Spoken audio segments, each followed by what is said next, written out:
हमारे एक साबका वजीर आजम ने कहा था आटा और बिजली भी कोई मसला है। हम ये कहते हैं आटा और बिजली ही मसला है। अगर गरीब आदमी जो 20,000 रुपया कमाता है, 5,000 उसका बिल आता है, वो बच्चों को खिलाए, किराया दे या बिजली का बिल दे, आपके लिए मसला नहीं है। आपको बहुत बिजली मिलती है, आप हीटर पर रोटी पकाते हैं, आपके लिए क्या मसला? मसला तो गरीब के लिए। जिससे जाकर पूछो तुम्हारे पास खाने के लिए आता है, तुम कैसे बिजली जलाओगे?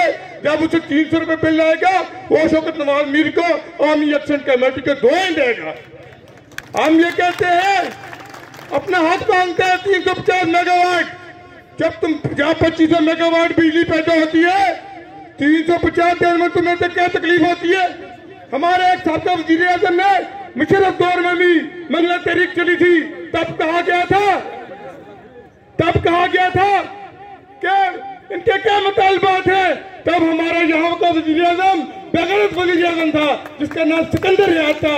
उसने जाकर कहा था बिजली नहीं, हमें 9 मर्सिडीज गाड़ियां चाहिए। हमारी कीमत 9 मर्सिडीज कारी गाड़ियां है, हमारी कीमत, हमारा हक नहीं। और हमको निकलना होगा, इनके पीछे नहीं, शौकत नवाज मीर जैसे बंदे के पीछे निकला होगा, जो हक पे चलता है, सच पे चलता है। अस्सलाम।